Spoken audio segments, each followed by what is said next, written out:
J'ai souvent répété à travers mes vidéos que quand vous construisez un business Amazon FBA et que vous le faites en format private label, que vous créez votre propre marque, eh bien vous créez un actif qui a une valeur, un actif qui peut se revendre et un actif qui est actuellement extrêmement convoité. Et ça va être l'objet de cette vidéo. On va parler d'un phénomène qui a pris énormément d'ampleur au cours des 12 derniers mois, c'est les agrégateurs, donc les fonds d'investissement spécialisés dans l'achat de business Amazon FBA, donc l'achat de marques qui ont été créées par des vendeurs tierces comme vous et moi.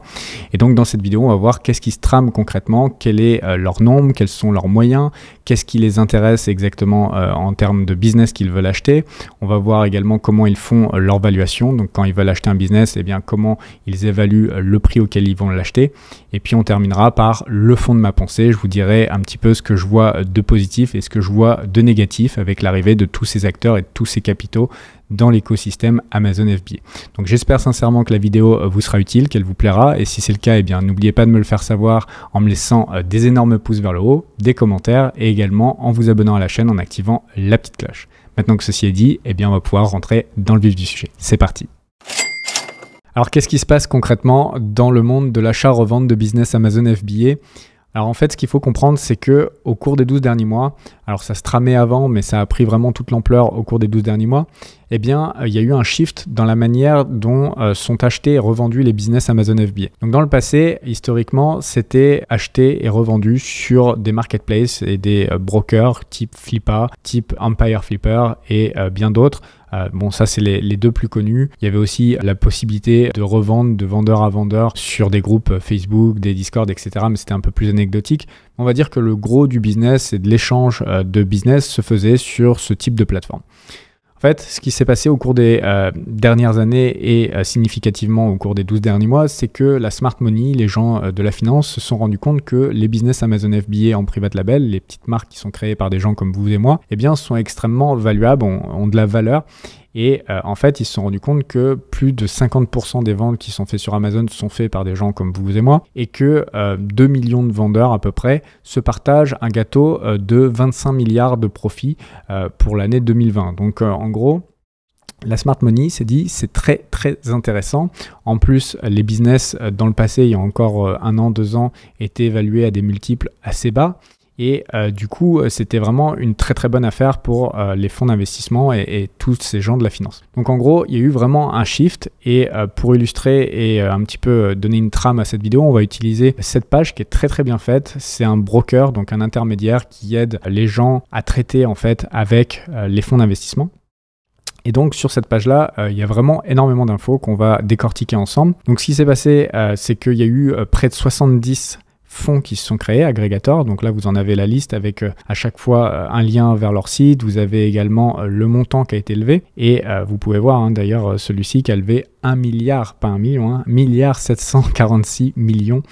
C'est énorme. Les montants, les plus gros, là, ceux-là, ont levé vraiment des montants extraordinaire. Le montant total qui a été levé, c'est 8,7 milliards. Donc c'est vraiment énorme de capital qui arrive dans le Amazon Space, on va dire. Après, ce qu'il faut savoir, c'est que l'article, il est assez souvent mis à jour, mais je pense qu'on est déjà au-dessus des 10 milliards de levée. Et donc, vous avez toutes ces personnes qui, en fait, ont à disposition énormément de cash et ont compris la valeur des business Amazon FBA. Donc ça, c'est le premier truc qu'il faut comprendre. Et donc, ils ont énormément d'argent à déployer pour acheter des business Amazon FBA. Qu'est-ce qu'ils cherchent exactement, ces fonds d'investissement ? Alors, ces fonds d'investissement, ils cherchent à acheter des business en private label, c'est-à-dire des gens qui ont leur propre marque, qui ont fait de la différenciation, qui n'ont pas un MeToo product où il y en a des centaines et qui ont simplement collé un logo. Non, ils cherchent vraiment des produits, des marques qui sont différenciées de l'existant de la concurrence. Ensuite, ils cherchent des choses qui soient, enfin du moins des business qui soient d'une taille quand même assez conséquente pour que ça soit intéressant. Donc, ils cherchent à peu près 200 000 € de profit annuel minimum. Alors, ça dépendra vraiment des fonds. C'est ça un petit peu qui est toujours difficile de parler parce que j'ai parlé avec des fonds moi-même et certains vont chercher des business plus petits ou d'autres carrément que des plus gros. Comme vous pouvez voir, eux, là, ils sont à la recherche en ce moment d'un business qui fait plus de 20 millions à 100 millions de chiffre d'affaires. Donc, ça fait à peu près 4 à 20 millions de profit peut-être. Donc, voilà, ça va dépendre des fonds d'investissement. Mais en gros, ils cherchent quand même à trouver des business qui soient d'une taille suffisante pour que ça vaille leur temps. Donc là, ce qui est spécifié dans ce document, c'est 200 000 minimum. Donc ça fait des business à peu près à 1 million de turnover, de chiffre d'affaires. Après, il y en a certains qui cherchent minimum 500 000. Donc comme je vous le dis, ils ont tellement d'argent à déployer, c'est tellement des grosses structures que pour que ça soit intéressant pour eux, il faut quand même que ce soit des business de taille assez conséquente. Ensuite, ils sont à la recherche de business qui soient profitables, donc avec des marges confortables. Le minimum sera de 15%. Certains fonds ne vont même pas regarder vos propositions si vous avez moins de 20% de profit margin. Ce qu'il faut savoir, c'est qu'en vitesse de croisière, un business Amazon FBA, normalement, c'est entre 15 et 30% de profit margin. Donc, c'est-à-dire le profit qui vous reste dans la poche pour 100 € de vente de chiffre d'affaires. Vous avez entre 15 et 30 € dans votre poche. Personnellement, sur l'ensemble de mes boutiques et sur l'ensemble de mes produits, je suis à peu près à 24% de profit margin. Donc, je suis à peu près dans les clous, au milieu de ce qui se fait. 15%, ça va être souvent des business qui sont basés sur le volume dans des marchés assez compétitifs où le prix est un peu tiré vers le bas. Voilà, ça va dépendre des business. Mais en gros, plus vous allez avoir une marge confortable, plus votre business va être sexy et intéressant pour les fonds d'investissement. Ensuite, le point numéro 4, Amazon Focus. Donc en gros, suivant les fonds, eh bien, ils vont chercher un pourcentage de vos ventes plus ou moins important sur Amazon FBA. Mais apparemment, quand même, ce qui les intéresse, c'est qu'il y ait au minimum 80% de vos ventes qui soient sur Amazon. Certains vont accepter 30%. Donc ça sera les plus aventuriers, ceux qui vont être capables de gérer aussi des stores, etc. Ou peut-être d'autres canaux d'acquisition, d'autres marketplaces, Walmart, eBay, etc. Mais globalement, plus vous avez de présence sur Amazon, puisque c'est le leader, c'est le bulldozer, le mieux ça sera. Ensuite, Amazon Fulfillment, donc la manière dont vont être expédiés les produits aux clients finaux.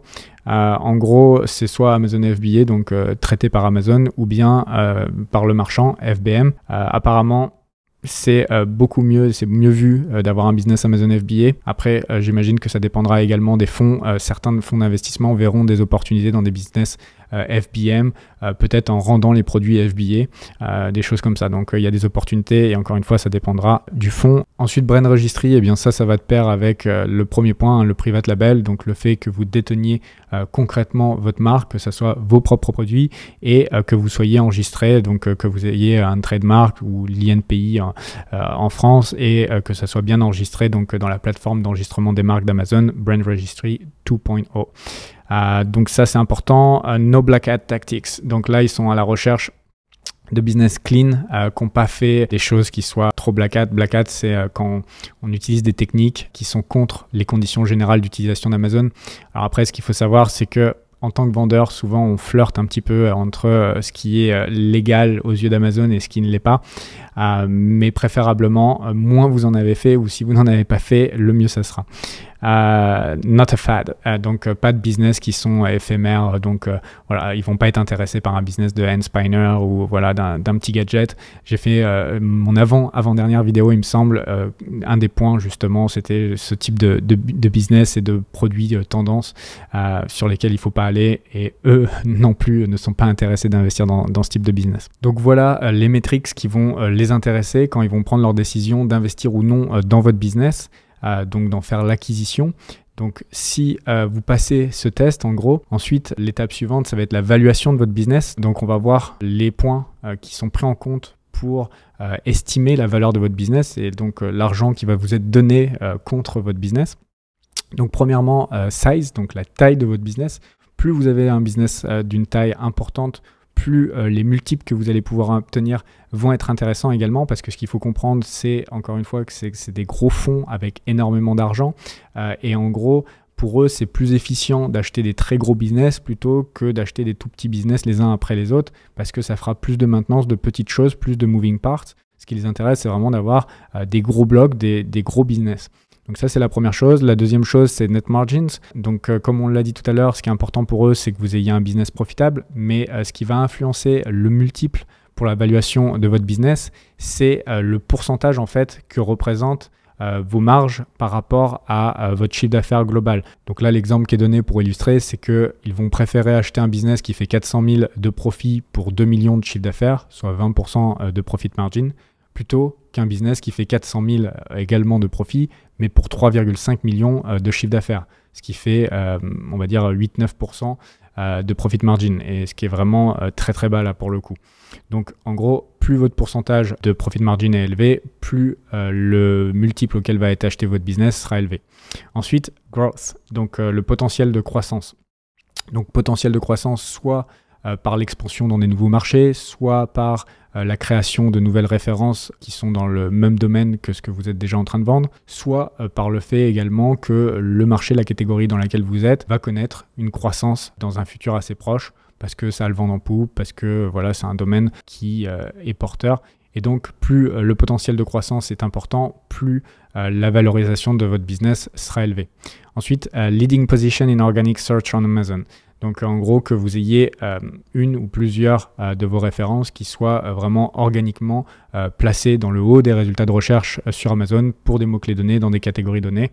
Donc ça, c'est vraiment quelque chose de très important, que vous soyez organiquement très haut et non pas en payant à mort du PPC, etc. Donc ça, c'est également quelque chose qu'ils apprécient. Ensuite, relatively few SKUs. Donc en gros, ils vont donner une meilleure valorisation à votre business si vous avez peu de références. Ils vont préférer un business dont 95% du chiffre d'affaires provient de 5 références plutôt qu'un business où le chiffre d'affaires provient de 500 références. Pour des raisons de maintenance, ça va être plus facile de gérer 5 références plutôt que 500. Donc voilà, moins vous aurez de références qui génèrent l'ensemble de votre profit et de votre chiffre d'affaires, mieux ça sera. Ensuite, en fonction de votre présence sur Amazon, dans le passé, mais apparemment c'est en train de changer, plus vous étiez présent sur Amazon, plus c'était vu comme quelque chose de positif, plus c'était quelque chose qui allait augmenter la valorisation de votre business. Donc ça, c'est en train de changer, et comme c'est précisé juste en dessous, en fait, le problème c'est que chaque agrégateur, chaque fonds a ses préférences, a ses marchés de niche, etc. Et donc, c'est difficile de résumer en une page en fait ce que veulent tous ces 70 fonds ici, puisque chacun va avoir un petit peu son angle d'approche sur le marché, parce que sinon, ils vont tous se bouffer. S'ils veulent exactement la même chose, ça va être impossible. Donc, voilà un petit peu les choses qui vont être prises en compte pour l'évaluation de votre business. Et maintenant, vous allez me demander quel est le prix auquel on peut vendre un business Amazon FBA à l'heure actuelle. Alors, il y a encore 1 an, 2 ans, le multiple, c'était à peu près 24-36 mois, donc 2 à 3 ans de profit. Donc, par exemple, si vous avez un business qui fait 100 000 euros de chiffre d'affaires par an à 20% de profit, donc 20 000 euros de profit annuel, vous pouviez le vendre entre 40 000 et 60 000 euros. Et maintenant, on est en train de passer à des multiples de 48 à 60 mois, donc de 4 à 5 ans de profit. Donc là, si vous allez sur un site comme Empire Flipper, vous voyez que vraiment les multiples ont beaucoup augmenté. Et si vous regardez des vieilles vidéos où je suis déjà passé sur le site Empire Flipper, vous verrez que les multiples étaient beaucoup plus bas, beaucoup plus dans les 32, 24, 32, 28. C'était des choses qu'on voyait presque sur toute la page. Et maintenant, on est plutôt à 40, 50 facile. Ouais. Donc voilà le multiple auquel les business sont achetés. Après, ce qu'il faut savoir, c'est qu'ils ont tellement d'argent à déployer que certains sont prêts à aller encore plus haut. Donc là, j'ai vu des deals passer dernièrement de carrément 6 ans de profit. J'ai vu également des deals de personnes qui vendaient leur business mais qui gardaient un pourcentage du profit pendant plusieurs années. Enfin, de toute façon, chaque deal est unique quand vous vendez un business. Donc c'est assez difficile de tout résumer en une vidéo, mais je pense déjà vous avoir donné pas mal d'informations pour que vous compreniez un petit peu ce qui se passe, comment c'est évalué, quelle est l'ampleur du phénomène.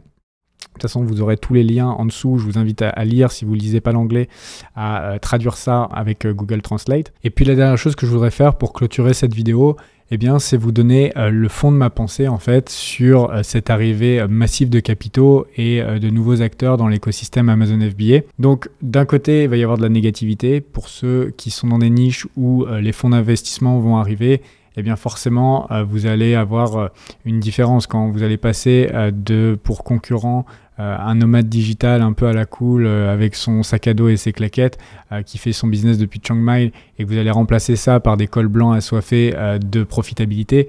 La dynamique va être assez différente. Également le fait qu'ils ont accès à des capitaux quasi illimités pour faire leurs photos, leur copywriting, leurs vidéos, leur publicité. Je vous mettrai un lien vers cette vidéo de la CNBC qui sera complémentaire de cette vidéo justement pour ceux qui parlent anglais. Et à un moment de la vidéo, vous verrez que le fonds Thrasio a utilisé carrément Snoop Dogg pour faire une publicité pour un de leurs produits Amazon FBA. Donc on est à un niveau qui est clairement au-dessus, on n'est plus dans la même ligue et il y a un accès à des fonds qui sont quasi limités.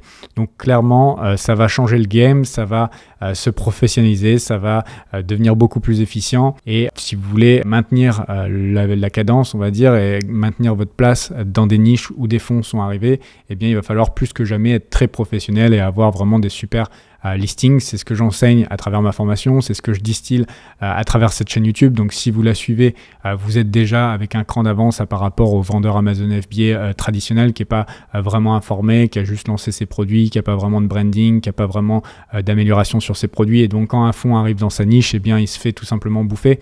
Vous allez avoir une longueur d'avance. Et si vous commencez à sentir que cette longueur d'avance diminue, eh bien, ça sera aussi peut-être le moment de revendre votre business, de faire un exit. Donc, de profiter des valuations actuelles qui sont élevées avec le fait que 2020-2021 ont été des années excellentes pour le e-commerce. Donc, normalement, les chiffres sur lesquels vont se baser vos multiples seront importants. Et donc, si votre business était d'une taille on va dire assez intéressante, eh bien ça peut faire sens pour vous de faire votre exit en vendant donc au fonds qui vient de rentrer dans votre niche. Comme ça lui permettra d'occuper plus d'espace ou de vendre à un concurrent, à un autre fonds, et vous de récupérer un paquet de cash pour pouvoir relancer un nouveau business tout simplement dans des niches qui seront plus sous les radars et faire monter ça tranquillement et dans 2 ans revendre encore une fois à des fonds d'investissement.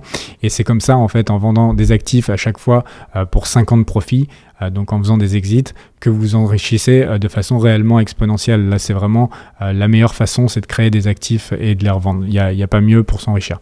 Donc, en gros, ça va être négatif d'une certaine manière pour les petits vendeurs qui n'auront pas les moyens de faire face, qui seront trop petits pour intéresser les fonds, pour être achetés, et voilà, qui vont malheureusement mourir d'une certaine manière s'ils n'arrivent pas à avoir une qualité de listing, une qualité de produit, etc. Pour faire face à la concurrence et surtout avoir quelque chose de différenciant qui font qu'ils aient une raison d'exister dans une niche, dans des résultats de recherche pour un mot-clé donné. Donc ça, c'est pour l'aspect négatif. Et maintenant, je vais tempérer un petit peu avec une note de positivité pour terminer la vidéo.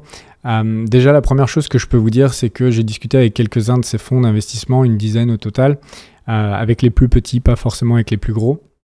Et je me suis aperçu d'un truc, en fait, c'est que les profils qui travaillent dans ces fonds d'investissement sont des personnes qui sortent de grandes écoles, qui sont des gens voilà, très intelligents, qui ont travaillé déjà dans la finance, dans des hedge funds, etc. Donc qui comprennent bien tous les mécanismes de la finance, qui ont une facilité déconcertante à lever des fonds. Mais on va dire que ce sont des bons exécutants, c'est des gens qui maîtrisent bien la finance, mais pas forcément des bons entrepreneurs. Et à chaque fois que j'ai commencé à parler un petit peu plus de l'aspect opérationnel, technique, Amazon FBA, je me suis rendu compte que c'était assez creux. Et en fait, directement, et j'ai eu le même feeling avec plusieurs de mes amis qui ont discuté aussi avec des fonds, c'est que beaucoup ne savent pas du tout ce qu'ils sont en train de faire en fait. Sur le papier, ils sont en train d'acheter des business Amazon FBA, ils savent faire leurs calculs, la rentabilité, etc. Tout va bien, les feuilles Excel, ça ils savent faire. Mais la réalité réelle qu'est d'être vendeur Amazon FBA, d'être malin au jour le jour, parce que en fait, il suffit pas d'être un cerveau, si vous voulez. C'est pas suffisant de sortir d'une grande école de commerce. Il faut être un peu malin, habile. Il faut savoir se débrouiller sur Amazon FBA. Il faut savoir flirter parfois avec, on va dire, des choses borderline, avec du grey hat, avec du black hat. Ça fait partie du game sur Amazon. Voilà, il y a des choses qu'il faut être capable de faire que des cols blancs rigides vont pas forcément être capables de faire. Et donc ça, c'est un peu la première chose que je voudrais vous partager à travers cette vidéo. Par contre, ça n'est pas le cas de tous les fonds d'investissement. Certains sont très sérieux, certains sont même carrément des associations de vendeurs Amazon FBA qui ont créé des fonds. Donc voilà, c'est parfois des gens qui sont aussi bons que moi à gérer des business Amazon FBA. Mais certains vont vraiment se planter. Donc soit ils vont planter les business qu'ils ont achetés, c'est une possibilité et ça sera tant mieux pour ceux qui sont dans la niche, ça fera plus de place. Soit ils vont carrément être rachetés par d'autres fonds d'investissement et là dans ces cas-là, ça ne sera pas forcément quelque chose de positif parce que ça pourrait faire qu'ils deviendraient plus efficients. Mais en tout cas, à chaque fois qu'ils passeront de main en main, c'est du temps où ils ne seront pas très concentrés dans le développement du business, donc c'est du temps où vous pouvez prendre plus d'espace dans la niche et essayer de garder la tête haute, bien que vous avez un fonds d'investissement qui est rentré dans votre niche. Donc ça, c'est le premier point positif que je voulais partager. La deuxième chose, c'est que Amazon, c'est extrêmement vaste et je crois qu'on l'oublie souvent, mais il y a beaucoup de gens, quand ils voient ce type de contenu, waouh, il y a des fonds d'investissement qui arrivent, ça y est, c'est fini, Amazon FBA, c'est plus un bon business. En fait, déjà, il faut être débile pour croire que 80 ou 70 fonds d'investissement vont monopoliser toutes les niches d'Amazon FBA. Enfin, c'est absolument impossible. Amazon eux-mêmes, qui ont toute la data, qui seraient les mieux placés et qui peuvent lever tous les fonds du monde, ne lancent pas des produits dans toutes les catégories. Donc, ce n'est pas 70-80 fonds, bien qu'ils ont levé des milliards, qui vont occuper tout l'espace sur Amazon. Donc ça, il faut vraiment bien garder ça en tête et c'est même quelque chose d'extrêmement positif finalement que tout cet argent, cette smart money arrive dans ce business model. Ça prouve une fois de plus sa légitimité pour ceux qui se demandaient est-ce que Amazon FBA c'est une arnaque, Julien qui vend des formations là-dessus, est-ce que finalement ça serait pas juste une arnaque? Bon, là, vous avez encore une fois la preuve que ce qu'on monte à travers Amazon, ces business, ces marques, elles ont une réelle valeur. Donc, oui, ça va complexifier le game qui rentre dans Amazon, tous ces fonds, mais d'un autre côté, ça va aussi rendre le truc encore plus légitime, encore plus sérieux. Et à chaque fois que vous serez dans des moments de doute ou dans de la difficulté dans votre parcours de vendeur Amazon FBA, eh bien rappelez-vous qu'à la sortie, au moment où vous voudrez le revendre, eh bien, ça a une valeur et que chaque soirée que vous passez, chaque journée que vous passez et que les designs ne sortent pas comme vous voulez ou vous sourcez vos produits, ça ne sort pas comme vous voulez, etc. Toute cette sueur, entre guillemets, elle a un prix et vous serez justement récompensé quand ça sera le moment venu. Et la dernière chose que je voulais dire, c'est que, ça va rejoindre un petit peu ce que je viens de dire à l'instant, c'est que toute cette compétition un petit peu qu'il y a entre les agrégateurs, etc., c'est quelque chose d'extrêmement positif dans le sens où la plupart des business Amazon FBA actifs ont vu leur valorisation quasi doubler au cours des 16-18 derniers mois, on va dire, grâce à toute cette compétition. C'est-à-dire qu'on n'aurait jamais imaginé, il y a 2 ans, qu'il y ait des business qui partent à 6 années de profit. C'est une réalité maintenant. Voilà, c'est là-dessus qu'on va terminer cette vidéo. J'espère sincèrement qu'elle vous aura plu et surtout que vous aurez pris conscience une fois de plus que quand vous créez un private label, donc votre marque sur Amazon FBA, eh bien vous créez un actif qui a une valeur et une valeur qui ne fait qu'augmenter comme on a pu le voir dans cette vidéo. Donc je pense que ça sera très motivant et inspirant pour ceux qui sont déjà vendeurs sur Amazon FBA ou bien ceux qui veulent se lancer dans l'aventure. Et donc si cette vidéo a été motivante et vous donne envie d'aller encore plus loin, eh bien n'oubliez pas de me le faire savoir en me laissant des énormes pouces vers le haut, des commentaires et également en vous abonnant à la chaîne en activant la petite cloche. Sachez que j'ai également lancé mon propre fonds d'investissement il y a quelques mois, donc j'avais fait une vidéo de présentation que je vous invite à aller voir. Donc c'est un fonds d'investissement qui s'appelle le Super Seller Fund qui va accompagner des business de petite taille ou de moyenne taille pour les emmener vers des niveaux qui seront justement intéressants pour les fonds d'investissement qu'on a vus dans cette vidéo. Donc je vais agir un peu comme un bridge, comme un pont entre les deux pour pouvoir justement emmener vos business à un niveau encore plus haut. Donc si c'est quelque chose qui vous intéresse, que vous avez un business Amazon FBA déjà d'une taille intéressante, eh bien n'hésitez pas à remplir le formulaire qui se trouvera juste en dessous et également à regarder la vidéo si ce n'était pas déjà fait. Et enfin, la dernière chose que je voulais vous dire, c'est que si vous n'êtes pas encore lancé sur Amazon FBA et que vous voulez le faire dans les meilleures conditions en étant accompagné, eh bien je vous mettrai un lien juste en dessous en description vers ma formation qui s'appelle la Super Seller Academy, qui est ma formation Amazon FBA, dans laquelle vous allez retrouver du contenu vidéo où je vais vous montrer étape après étape comment monter votre business, votre marque sur Amazon. Et en plus du contenu vidéo, vous aurez également accès à un mastermind, donc un groupe d'échange avec des vendeurs de différents niveaux qui s'entraident au quotidien pour aller encore plus vite et plus loin dans cette aventure. Donc si c'est quelque chose qui vous intéresse, une fois de plus, vous avez toutes les informations juste en dessous en description et on se retrouve soit dans l'espace membre de la formation, soit dans une prochaine vidéo YouTube. Je vous dis à très bientôt. Ciao, bye bye.